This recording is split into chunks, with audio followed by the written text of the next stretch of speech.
Hello students, कैसे हैं आप सब लोग। उम्मीद करती हूँ सब अच्छे होंगे और स्वस्थ होंगे। मैं Meena Rana ICT virtual class में आपका स्वागत करती हूँ। तो स्टूडेंट्स, हम पढ़ रहे हैं क्लास 12th का मैथ्स और यहाँ पर हम प्रीवियस ईयर क्वेश्चंस को सॉल्व कर रहे हैं। इंटीग्रेशन हमारा चैप्टर चल रहा है और इंटीग्रेशन में भी हम एक इंटीग्रेशन करने का जो मैथड है, इंटीग्रेशन बाय पार्शियल फ्रैक्शन, फॉर्मूलों को हमने यहाँ पे प्रीवियस लेक्चर में आपको डिस्कस कराया था। और यहाँ पे देखिए, आपने ये जो फॉर्मूले हैं, इन फॉर्मूलों को आपने लिख लिया होगा। हमने आपसे क्या कहा, हम इंटीग्रेशन बाय पार्शियल फ्रैक्शन का यूज कहाँ पर करते हैं, किन फंक्शन को इंटीग्रेट करने के लिए करते हैं। तो जब आपके पास प्रॉपर रैशनल फंक्शन होते हैं तो इन फंक्शन को इंटीग्रेट करने के लिए आप क्या करते हैं, पार्शियल फ्रैक्शन फॉर्म का आप यूज करते हैं। ठीक है, तो इसके लिए आपके पास कुछ फॉर्मूले हैं, ठीक है, जिनको आपने लिख लिया होगा। पहला फॉर्मूला क्या है, अगर आपके पास इस तरह का कोई फंक्शन मिलता है px plus q upon x minus a into में x माइनस बी, इस फॉर्म में आता आपको कोई फॉर्मूला, यहाँ पर कोई इंटीग्रेंड में इस तरह का आपको मिल जाए, px प्लस क्यू हो सकता है या फिर यहाँ पर कोई कांस्टेंट भी आपको यहाँ पर मिल सकता है। तो इस तरह के अगर आपको इंटीग्रेंड मिलता है तो आप इसको पहले क्या करते हैं, इसके पार्शियल फ्रैक्शन फॉर्म में, आंशिक भिन्नों के रूप में इसको आप कन्वर्ट करते हैं। तो इसका पार्शियल फ्रैक्शन फॉर्म क्या होता है, a upon x minus a plus b upon x minus b. ठीक है, इनको आप बहुत अच्छे से लर्न कर लेंगे। इसके बाद सेकंड आपका पार्शियल फ्रैक्शन इंटीग्रेट इस तरह से हो सकता है, px प्लस क्यू या फिर कांस्टेंट, और यहाँ पर आप कांस्टेंट भी लिख सकते हैं। ठीक है, x माइनस ए का होल स्क्वायर, अगर इस फॉर्म में आपको इंटीग्रेट मिलता है तो इनके पार्शियल फ्रैक्शन फॉर्म को पहले आप इस तरह से लिखेंगे। ठीक है, फिर a और b की वैल्यू आप निकाल लेंगे, देन आप यहाँ पर रख करके फिर आप उसको इंटीग्रेट करेंगे। इसके बाद आपके पास अगर यहाँ पर कोई क्वाड्रेटिक फंक्शन है ऊपर, और या फिर आपके पास कांस्टेंट है या फिर कोई लीनियर फंक्शन है, और नीचे आपको क्या मिले, x minus a, x minus b और x माइनस सी, तो ये आपका पहली बात, तो ये आपका प्रॉपर रैशनल फंक्शन है। क्यों है, क्योंकि न्यूमरेटर की जो डिग्री है वो डिनोमिनेटर से लेस है, छोटी है। यहाँ पर डिनोमिनेटर की डिग्री क्या है, x, x, इन तीनों को जब आप मल्टीप्लाई करेंगे तो x क्यूब आ जाएगा, और ऊपर आपके पास क्वाड्रेटिक है, नीचे क्यूबिक आपके पास फंक्शन है। तो देखिए यहाँ पर सबसे पहले तो ये फंक्शन आपका प्रॉपर रैशनल फंक्शन है। प्रॉपर रैशनल फंक्शन है तो इसकी पार्शियल फ्रैक्शन फॉर्म ये है, a upon x minus a, b upon x minus b और c upon x minus c. बहुत इजी है, इसको जब आप क्वेश्चन करेंगे, प्रैक्टिस करेंगे तो आपको याद करने की भी जरूरत नहीं है, आपको खुद ही आ जाएंगे। ठीक है, ऐसे ही p x square plus q x plus r और x माइनस ए का whole square, x minus b अगर आपको दिखे तो इसका पार्शियल फ्रैक्शन फॉर्म क्या हो जाता है, a upon x minus a plus में b अपॉन एक्स माइनस ए स्क्वायर प्लस में c अपॉन एक्स माइनस सी, आपके पास यहाँ पर एक्स माइनस बी आपके पास यहाँ पर आ जाता है। इसके बाद लास्ट और इंपॉर्टेंट क्या है, p x square plus q x plus r upon x minus a x square plus b x plus c आपको यहाँ पर दिखे। देखिए यहाँ पर जो x square plus b x plus c, जब आपके पास कोई क्वाड्रेटिक इक्वेशन होता है तो उसको आप क्या कर देते हैं, उसको आप फैक्टराइजेशन करते हैं। लेकिन यहाँ पे पार्शियल फ्रैक्शन फॉर्म में x square plus b x plus c, ये उनके लिए है जिनका फैक्टर नहीं हो पाता है। ठीक है, तो यहाँ पर लिखा भी है कि where x square plus b x plus c can not be factorise further, इनका आप फैक्टराइजेशन नहीं कर सकते हैं। तो इसके लिए आप क्या करते हैं, ए अपॉन एक्स माइनस ए, ऊपर आप क्या ले लेते हैं, एक लीनियर इक्वेशन ले लेते हैं, लीनियर फंक्शन यहाँ पर ले लेते हैं b x plus c upon x square plus b x plus c. ठीक है, तो ये आपको लर्न हो गया होगा और इसी पर बेस हम आगे क्वेश्चन करेंगे। प्रीवियस लेक्चर में भी हमने कुछ क्वेश्चन डिस्कस किए थे, और यहाँ पे देखिए एक क्वेश्चन आपको 2017, ये क्वेश्चन मैं कर चुकी हूँ। ठीक है, इस क्वेश्चन को हम कर चुके हैं। ठीक है, इसके बाद देखिए, अब बच्चों यहाँ पे देखिए क्वेश्चन आपको क्या दिया है। सबसे पहले देखिए क्वेश्चन क्या दे रखा है, integration of x square upon में एक्स स्क्वायर प्लस 1 और इनटू में एक्स स्क्वायर प्लस 4, ठीक है, और dx। अगर आप इस x square upon x square plus 1 और एक्स स्क्वायर प्लस 4, इसको आप पार्शियल फ्रैक्शन फॉर्म में लिखना चाहेंगे तो आप कैसे लिखेंगे। देखिए ये आपका नॉन फैक्टराइजेशन, आपका ये आपका क्या है, इक्वेशन है, इसके फैक्टर नहीं कर सकते हैं आप, इसके फैक्टर, जिसके फैक्टर नहीं किए करते हैं तो आप ऊपर क्या लेते हैं, a x plus b, linear equation function इस तरह से लेते हैं, और नीचे आपको क्या मिलेगा, एक्स स्क्वायर प्लस 1।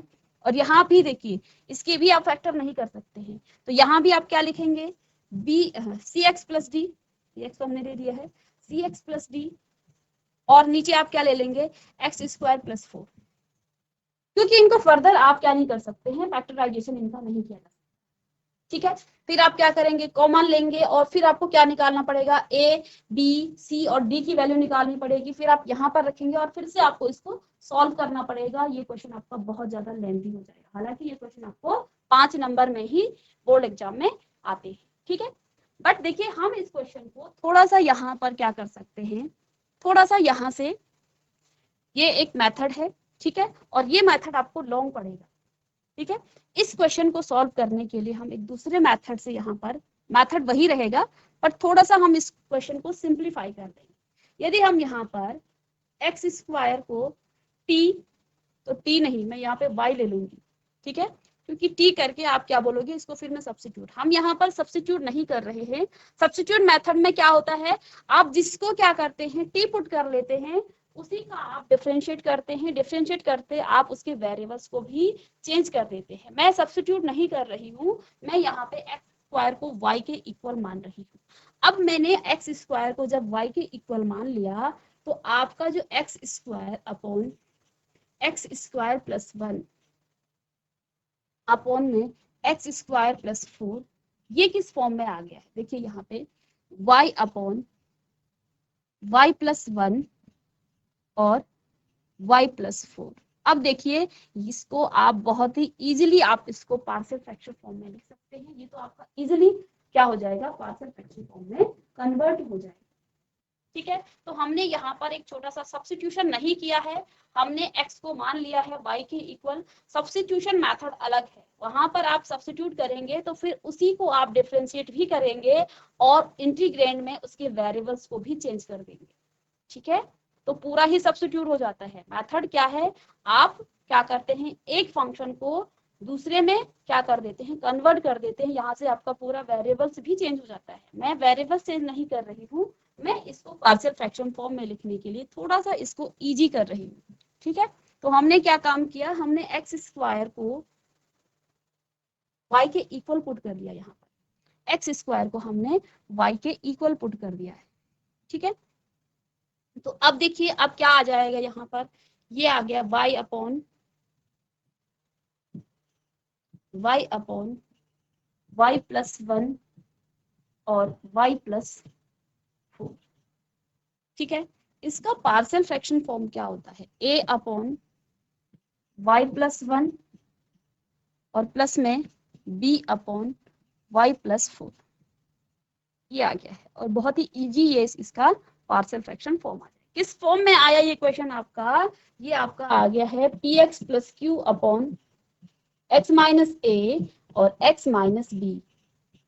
जब आप इसको पार्शियल फ्रैक्शन फॉर्म में लिखते हैं तो a upon x minus a और प्लस में b upon x minus b के फॉर्म में ये क्वेश्चन आपका आ जाता है।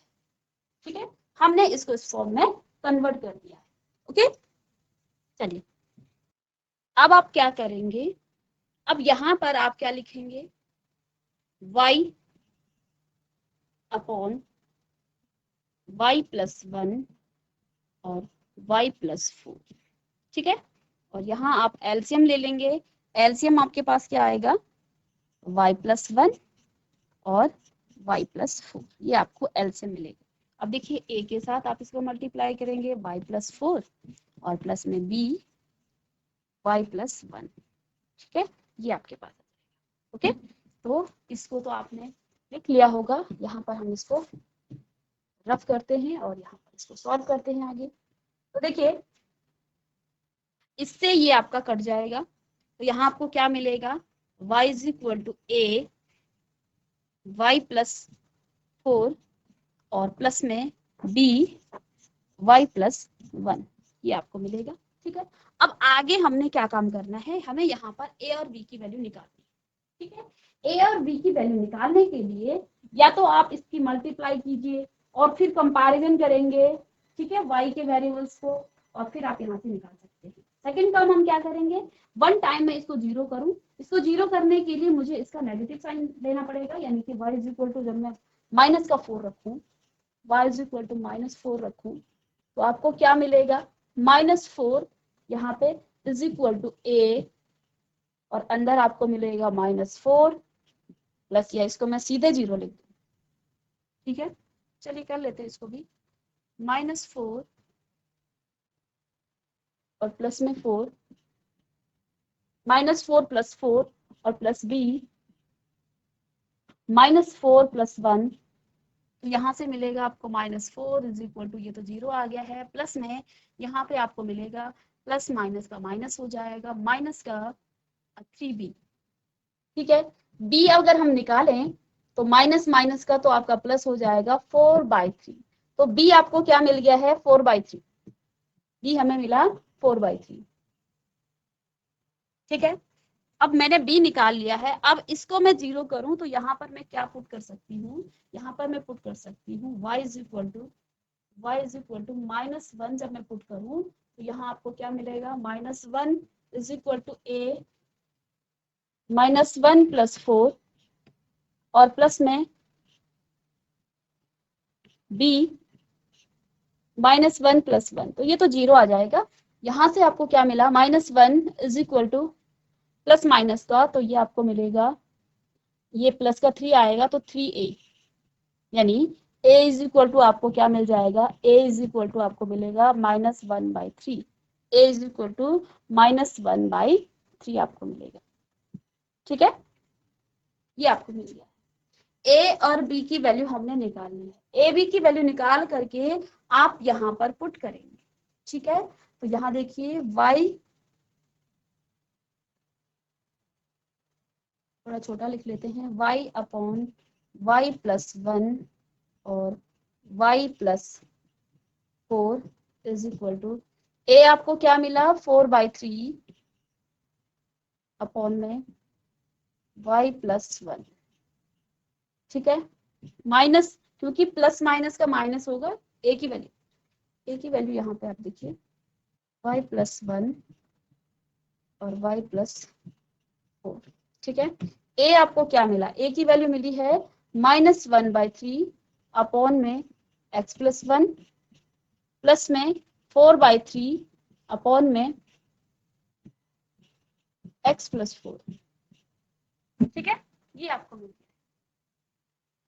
अब बच्चों यहाँ पे हमने क्या काम किया था, अब हमें फिर से उस क्वेश्चन पे जाना है जहां से हमने क्या किया था, x² को y के इक्वल पुट किया था, ठीक है।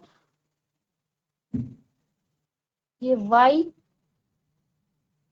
+ 1 आएगा और यहाँ पे y + 4 आएगा, अभी तो हम यहीं पे हैं, ठीक है। तो ये इसको ठीक कर लेंगे, तो यहाँ से देखिए आपको क्या क्या मिल गया है, हमें ये मिल गया है y/y प्लस, अब अगर मैं यहाँ पर y की जगह पर x² पुट कर रहा हूँ फिर से, क्योंकि हमारा जो ओरिजिनल क्वेश्चन है वो किस में है, वो आपका x² में है, तो हमें यहाँ पर क्या पुट करना पड़ेगा, यहाँ हमें x² ही पुट करना पड़ेगा। तो देखिए अगर मैं इसकी बात करूं तो x² अपॉन x² + 1, क्योंकि हमें पार्शियल फ्रैक्शन फॉर्म में हमने इसको क्या कर दिया है, कन्वर्ट कर दिया है, तो अब जहां y है वहां आप फिर से x को पुट कर सकते हैं, तो x² और यहाँ पर x² + 4 = माइनस में 1/3 x² + 1 और प्लस में 4/3 1/x² + 4, ये आपको मिल गया, ठीक है। अब इसको देखिए, हमने अभी सिर्फ इस इंटीग्रेंड की बात कर रहे हैं, ठीक है, अभी हम सिर्फ इंटीग्रेंड की बात कर रहे हैं। अब इस इंटीग्रेंड को आप यहाँ पर देखिए, लेट्स सपोज इसको आप इक्वेशन नंबर y1 पुट कर सकते हैं, या फिर आप इसको i पुट कर सकते हैं कि ये i के इक्वल है। अब i का देखिए, i क्या हो जाएगा, जहां पर आपका x² है, इसको आप, क्योंकि बेसिकली हमें इसका इंटीग्रेशन करना है, तो यहाँ आप इंटीग्रेशन का साइन लगा सकते हैं इधर, तो इंटीग्रेशन का साइन यहाँ पर भी आप लगा लेंगे, इसको ब्रैकेट में बंद कर देंगे dx, ठीक है। करना तो हमें इंटीग्रेशन है, तो देखिए जब इंटीग्रेशन आप करेंगे इसका, मैं इसका राइट हैंड साइड लिखूंगी, -1/3 आपका कॉमन आ जाएगा और यहाँ आपको क्या मिलेगा 1/x² + 1, ठीक है, और dx प्लस में 4/3 dx integration of dx upon x² + 4, ठीक है, ये आपको मिल गया है। ठीक है, आई होप कि समझ में आया होगा। हमने पहला काम क्या किया, यहाँ पर आपके पास क्या था, हमें यहाँ क्या दिया हुआ था, हमें यहाँ एक्स स्क्वायर अपॉन एक्स, हमने ये देखा कि इसके नीचे दो ऐसे आपको फंक्शन दे रखे हैं जिनके फर्दर आप फैक्टराइजेशन नहीं कर सकते हैं, जिनके फैक्टर आप नहीं निकाल सकते हैं, तो ऊपर आपको दो लीनियर फंक्शन लेने पड़ेंगे। ठीक है, जब आप दो लीनियर फंक्शन लेंगे तो आपको ए बी सी डी मिलेगा और ए बी सी डी की वैल्यू को आपको निकालना पड़ेगा। हमने इसको थोड़ा सा सिंप्लीफाई करने के लिए एक्स स्क्वायर की जगह पर थोड़ी देर के लिए यहाँ पर हमने वाई पुट कर दिया है। इससे क्या फर्क पड़ा, इंटीग्रेंड हमारा इस फॉर्म में आ गया है, और इस फॉर्म में आ गया है तो इसको आप इजिली आप इसका पार्शियल फ्रैक्शन फॉर्म में इसको लिख सकते हैं। ठीक है, जब हमने इसको क्या क्या कंपैरिजन किया, ए बी की वैल्यू निकाल ली, ए बी की वैल्यू निकालने के बाद फिर से हम क्या करेंगे, उस y की जगह पर हम यहाँ पर एक्स स्क्वायर को पुट कर देंगे। अब हम इसका इंटीग्रेशन कर सकते हैं आराम से। ठीक है, तो नेक्स्ट पेज में करेंगे, इसको कॉपी कर लेंगे, माइनस का integration of x square upon x square plus 1 और x square plus 4 d x is equal to minus में 1/3 integration of d x upon x square plus 1 और प्लस में 4/3 integration of d x upon x square plus 4। ठीक है, तो क्या है आपके पास function, minus 1/3 d x 4/3 x square plus. ठीक है, ठीक है, अब इसको इंटीग्रेट करना है हमें। ठीक है, तो देखिए इसका इंटीग्रेशन तो आपको जानते हैं क्या होता है, माइनस 1/3 एक्स स्क्वायर प्लस 1, इसको आप क्या लिख सकते हैं, tan इनवर्स एक्स। ठीक है, इसको आप क्या लिख सकते हैं, इसको आप लिख सकते हैं, इस 4 को आप लिख सकते हैं 2 का स्क्वायर, इसको आप लिख सकते हैं 2 का स्क्वायर। ठीक है, तो प्लस में आपके पास क्या आ जाएगा, 4/3 तो आपके पास आता ही है। ठीक है, और अगर x square plus a square के फॉर्म में अगर आपका इस तरह से है, तो हमने integration of some particular function की बात की थी, वहां पे कुछ फॉर्मूले लिखे थे। ठीक है, तो अगर इस फॉर्म में आ जाता है, एक्स स्क्वायर प्लस माइनस ए स्क्वायर के फॉर्म में आ जाता है, तो आपको क्या मिलता है, 1/a tan inverse x upon a. ठीक है, इसका फॉर्मूला आपको लिखाया था। इस आपके पास अगर इस फॉर्म में कोई क्वेश्चन आ जाता है, dx upon x square plus minus, अगर प्लस की बात कर रहे हैं यहाँ पर, माइनस की नहीं, तो ए स्क्वायर, इसका फॉर्मूला क्या हो जाता है, 1/a tan inverse x upon a plus c, ये फॉर्म है इसका। ठीक है, तो इससे हम इसको इंटीग्रेट कर सकते हैं। यहाँ पर देखिए a आपका क्या है, 2 है, तो यहाँ से इसको इंटीग्रेट आप कर सकते हैं। ठीक है, इस फॉर्म में है ये क्वेश्चन आपका, इनटू में 1/2, क्योंकि 1/a की बात कर रहे हैं, और tan इनवर्स x कितना है, x तो x ही है, अपॉन 2, और प्लस में c, चाहे तो अलग अलग इंटीग्रेशन कर रहे हैं, c1 प्लस c2 कर रहे हैं, क्योंकि आर्बिट्री कांस्टेंट है, ना आपको c1 पता है ना आपको c2 पता है, दोनों को आप कंबाइंड रूप में फिर से वही लिखेंगे c, तो एक बार भी आप इसको लिख सकते हैं, या फिर आपको जैसा भी आपको सुटेबल लगे, यहाँ आप लिख सकते हैं c1 और यहाँ c2, दोनों फंक्शन का आपने इंटीग्रेशन किया है, तो बाद में आप इसको c1 प्लस c2 को c कर देंगे। ठीक है, एक ही बात है, minus 1/3 tan inverse x plus में, और यहाँ से आप इसको काटें तो आपको क्या मिलेगा, 2/3 tan inverse x/2 plus c। ठीक है, तो ये आपके क्या मिल गया है, integration of x square upon x square plus 1 और एक्स स्क्वायर प्लस 4, इसका इंटीग्रेशन आपको ये मिल गया है। ठीक है, चलिए तो इसको आप कॉपी कर लेंगे, तो फिर से इसको एक बार समझेंगे, थोड़ा अच्छा क्वेश्चन है, इंपॉर्टेंट क्वेश्चन है, और 2022 में ये क्वेश्चन आपका आया है। ठीक है, इंपॉर्टेंट इसलिए है क्योंकि ये क्वेश्चन आपका दो मेथड से हो सकता है। एक तो आप क्या कर सकते हैं, आपके इसको डायरेक्ट पार्शियल फ्रैक्शन फॉर्म में इसको कन्वर्ट कर सकते हैं। यहाँ पे आपके नीचे दो नॉन फैक्टराइजेशन फंक्शन है। ठीक है, एक्स स्क्वायर प्लस को भी आप फैक्टर नहीं कर सकते हैं, और एक्स स्क्वायर प्लस 4 को भी आप फैक्टर नहीं कर सकते हैं। आपको दोनों में क्या लेना पड़ेगा, आपको वहां पर लीनियर आपको ऊपर फंक्शन लेने पड़ेंगे। ठीक है, और जब आप लीनियर फंक्शन लेंगे तो एक लीनियर फंक्शन में आपके दो वेरिएबल्स आ जाएंगे, ax प्लस b आपके पास आ जाएगा। इस तरह से a और b की वैल्यू निकालेंगे। दूसरे लीनियर फंक्शन की बात करेंगे, cx प्लस d आपके पास आ जाएगा। वहां पर भी आपको c और d की वैल्यू निकालनी पड़ेगी, बहुत लेंथी हो जाएगा क्वेश्चन। हमने इस क्वेश्चन को थोड़ा सा सिंप्लीफाई करने के लिए x square is equal to आपके पास y हमने पुट कर दिया, इससे आपका पूरा क्वेश्चन सिंप्लीफाई हो गया है। a और पार्शियल फ्रैक्शन फॉर्म में हमने इसको इजीली क्या कर लिया है, कन्वर्ट कर लिया है। इसके बाद a और b की वैल्यू निकालने के बाद फिर से, क्योंकि ओरिजिनल क्वेश्चन आपका एक्स स्क्वायर की फॉर्म में है, तो हमें अब y को रिमूव कर देना है। फिर से हम एक्स y की जगह पर एक्स, इंटीग्रेशन तो हमने एक्स स्क्वायर के फॉर्म में ही लिखना है, ठीक है। बस पार्शियल फ्रैक्शन फॉर्म को इजीली इसको कन्वर्ट करने के लिए हमने यहाँ पर एक्स स्क्वायर को y के इक्वल कर दिया है। तो ये आपने कॉपी कर लिया होगा और इसकी प्रैक्टिस भी आप कर लेंगे, ठीक है। इसके बाद नेक्स्ट क्वेश्चन है फलन 1/x प्लस 2 x प्लस 3 का आपको x के सापेक्ष समाकलन करना है, ठीक है।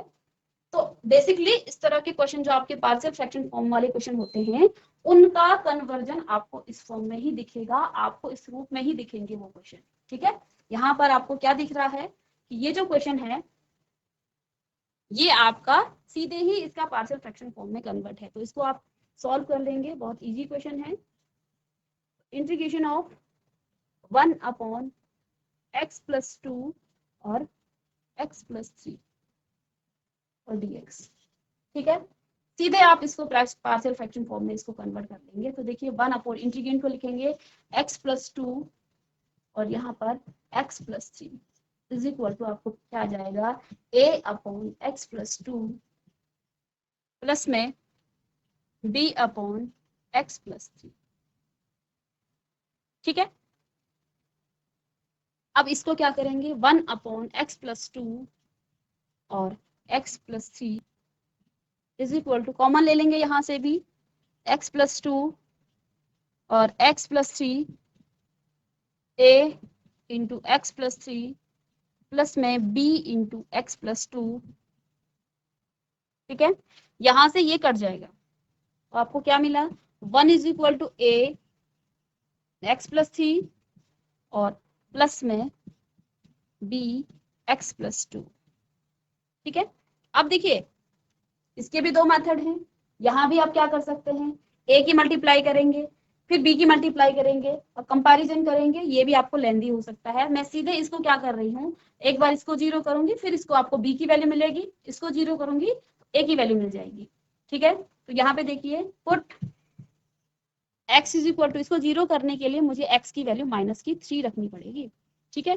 तो यहाँ पे लेफ्ट हैंड साइड में 1 है, 1 is equal to a -3 plus 3 और प्लस में b -3 प्लस 2, ठीक है। तो 1 इज इक्वल टू, ये तो आपका 0 आ गया है और प्लस माइनस का माइनस हो जाएगा और यहाँ पे आपको मिलेगा माइनस का b, ठीक है। तो जब आप b की बात करें तो b आपको क्या मिल रहा है, माइनस का 1, तो b इज इक्वल टू यहाँ पर आपको क्या मिल गया है, माइनस का, ठीक है। अब यहाँ से b को आप इसको 0 करेंगे तो आपको a की वैल्यू मिलेगी, तो x इज इक्वल टू आप -2 रखेंगे, ठीक है। तो यहाँ पे देखिए 1 is equal to a -2 plus 3 और ये तो आपका 0 हो जाएगा, ठीक है। तो प्लस माइनस का माइनस होगा, लेकिन यहाँ पे बड़ा नंबर 3 है तो a आपका पॉजिटिव का आएगा, दैट मीन्स कि आपका a इज इक्वल टू आपका 1 आ गया है पॉजिटिव का। इजीली आपका ये क्वेश्चन आपका सॉल्व हो गया है, ठीक है। तो यहाँ पे हमने a और b की वैल्यू निकाल ली है। a कितना आ गया है, a आपको मिल गया 1 और b आपको क्या मिल गया है 2। a और b की वैल्यू को आप कहाँ रखेंगे, इस इक्वेशन में रखेंगे, यहाँ पर a और b को आप यहाँ पर रखेंगे। तो देखिए आपको क्या मिलेगा, 1/x प्लस 2 और x plus 3 is equal to a आपको क्या मिला है 1, a का मान कितना है 1, तो 1/x प्लस 2 और प्लस में, और b का मान माइनस का 1 है तो प्लस माइनस का माइनस हो जाएगा, ठीक है। इसको हम सीधे माइनस कर लेंगे 1/x प्लस 3, ठीक है। अब इस इंटीग्रेंड की क्या हालत हो गई है, यहाँ पे देखिए हमें इंटीग्रेंड ये था, हमने इसको पार्शियल फ्रैक्शन फॉर्म में कन्वर्ट किया। इसके बाद ए और बी की वैल्यू निकाल करके अब इंटीग्रेंड आपका इस फॉर्म में आ गया है। ठीक है, हमने पार्शियल फ्रैक्शन फॉर्म में इसको कन्वर्ट कर लिया है। अब हमें क्या करना है, इसका इंटीग्रेशन करना है। तो यहाँ आप इंटीग्रेशन का साइन लगा लेंगे, dx upon 1 upon x plus 2, इधर x plus 3 is equal to आपके पास यहाँ पर आ जाएगा integration of 1 upon x plus 2 और माइनस में 1 upon x plus 3 of dx। अब दोनों आपके पास इंटीग्रेशन के हैं तो इनको आप सेपरेट कर लेंगे। तो यहां से आपको क्या मिल जाएगा, इंटीग्रेशन ऑफ 1 अपॉन या dx अपॉन x प्लस 2 और माइनस में integration of dx upon x plus 3, ये आपको मिल गया है।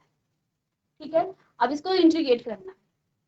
इंटीग्रेट करने के लिए यहाँ पर आप सब्स्टिट्यूशन मेथड को अप्लाई कर सकते हैं। सब्स्टिट्यूट कैसे करेंगे, इंटीग्रेंड में जब आपका क्या हो, फंक्शन और फंक्शन का डेरिवेटिव्स मौजूद हो, तब आप क्या करते हैं, सब्स्टिट्यूशन मेथड को अप्लाई करते हैं। देखिए x प्लस 2 को जब मैं डेरिवेटिव्स करूंगी, इसको टी पुट करूं, डेरिवेटिव्स करूंगी तो यहाँ पे आपको 1 मिलेगा। x का डेरिवेटिव्स क्या होता है, 1 आएगा।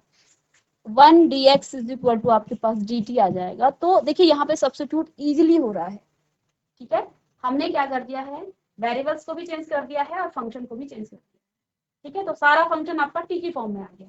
तो इसको मैं यहाँ पे लिख लेती हूँ, x plus 2 is equal to t, और इसका डिफरेंशिएशन करेंगे बोथ साइड, और यहाँ पर आप क्या कर लेंगे, x प्लस 3 को टी पुट कर लेंगे। दोनों में सेम चीज हो रहा है। यहाँ पर आप x प्लस 2 को टी पुट करेंगे और इधर आपको x प्लस 3 को टी पुट करेंगे, तो दोनों में सेम चीज हो रही है। अब यहाँ पे देखिए इंटीग्रेशन ऑफ dt अपॉन, देखिए जब आप इसको इंटीग्रेशन छोड़ो, अभी इसको डिफरेंशिएट करो, तो डिफरेंशिएट करके आपको dx बराबर क्या मिल जाएगा, dt मिलेगा। ठीक है, यहाँ पर भी आपको dx is equal to dt मिल जाएगा। अब आप इसको पुट कीजिए यहाँ इंटीग्रेशन में, तो integration of dt upon t and minus में integration of dt upon t।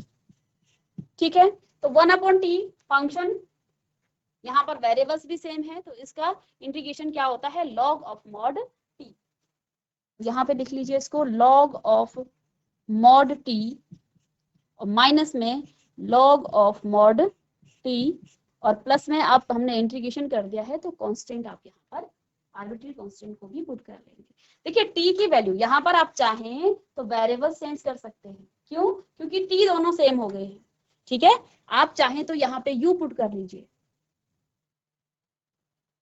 अगर आपको कंफ्यूजन है तो यहाँ पर हम क्या कर सकते हैं, dt की जगह पर d इसको u पुट कर सकते हैं, तो फंक्शन पूरा आपका u की फॉर्म में आ जाएगा। क्योंकि दो अलग अलग फंक्शन को हम सब्स्टिट्यूट कर रहे हैं, तो इसको आप सब्स्टिट्यूट का मतलब t ही नहीं होता है, यहाँ पर आप कुछ भी पुट कर सकते हैं। t आपकी बुक्स में है, इसलिए दो फंक्शन हो गए, इसको u पुट कर लेंगे तो ये आपको क्या मिलेगा, dx is equal to du। ठीक है, यहाँ पर आपका क्या हो जाएगा, du अपॉन u, और क्योंकि 1 अपॉन वेरिएबल्स भी सेम है, वेरिएबल्स और फंक्शन दोनों सेम है, तो इसका क्या हो जाएगा, log ऑफ मॉड u, और इसका हो जाएगा log ऑफ मॉड t। अब t और u की वैल्यू को हम पुट कर सकते हैं यहाँ से। तो t की वैल्यू कितनी है, log of mod x plus 2, और इसकी वैल्यू क्या है, माइनस में log of mod x plus 3, और प्लस में आर्बिट्री कांस्टेंट। हमने log का एक फॉर्मूला पढ़ा है, क्या फॉर्मूला पढ़ा है, log m minus n is equal to log m upon n। ठीक है, तो इसको हम यहाँ पर अप्लाई कर देंगे तो आपको इसका आंसर मिल जाएगा। चाहे तो आप यहाँ पर भी छोड़ सकते हैं, अगर आपको फॉर्मूले याद नहीं है तो यहाँ पर भी इसको छोड़ सकते हैं। हमारा मेन, हमें क्या करना है, इसका समाकलन करना है। समाकलन हमने कर दिया, इसको हम थोड़ा सा और सिंप्लीफाई कर लेंगे। तो log of mod x plus 2 upon में x प्लस 3 प्लस c, तो यहाँ पर आप लिख लेंगे कि log m upon n is equal to क्या हो जाता है, log of m minus log of n। ठीक है, ये इसका फॉर्मूला हो जाएगा। तो यहाँ पे देखिए हमने जो आपका ये फंक्शन था इंटीग्रेशन बाय पार्शियल फ्रैक्शन, इस पर बेस देखिए ये क्वेश्चन आपने कर लिया है प्रीवियस, यहाँ पे देखिए जब एग्जाम्पल हमने सॉल्व किया था तो एग्जाम्पल ही यही क्वेश्चन लिया था, तो ये क्वेश्चन आपका सॉल्व हो गया है। ठीक है, जब आपको कॉन्सेप्ट बताया जा रहा था तो यही क्वेश्चन हमने सॉल्व किया था। ठीक है, देखिए x+1 और x+2, तो ये 2017 का क्वेश्चन है, तो ये भी आपका सॉल्व हो गया है। तो सारे ही क्वेश्चन आपके बोर्ड के हैं और ये क्वेश्चन आपको 4 और 5 मार्क्स में पूछे जाते हैं। तो यहाँ पर आपने आज की क्लास में हमने इंटीग्रेशन बाय पार्शियल फ्रैक्शन का जो पोर्शन है वो हमने कंप्लीट कर लिया है। बहुत सारे क्वेश्चन यहाँ पे आपको प्रीवियस लेक्चर में दिखे, आंशिक भिन्नों द्वारा समाकलन करना, तो पहले आपको पार्शियल फ्रैक्शन फॉर्म में कन्वर्ट करना आना चाहिए। ठीक है, इसके बाद सबसे पहले तो ये पता होना चाहिए कि आप किन फंक्शन को इंटीग्रेट कर सकते हैं पार्शियल फ्रैक्शन फॉर्म द्वारा। तो पहला काम क्या है, वो आपका प्रॉपर रैशनल फंक्शन हो, प्रॉपर रैशनल फंक्शन होगा तभी आप उसको पार्शियल फ्रैक्शन फॉर्म में कन्वर्ट करेंगे। तो आप ये भी लर्न कर लेंगे इनके पार्शियल फ्रैक्शन फॉर्म क्या होते हैं, 5 नंबर के क्वेश्चन आते हैं, तो बहुत इंपॉर्टेंट कॉन्सेप्ट है। ठीक है, तो मिलेंगे नेक्स्ट लेक्चर में एक नए टॉपिक के साथ और नए क्वेश्चंस के साथ। तब तक के लिए thank you and have a nice day.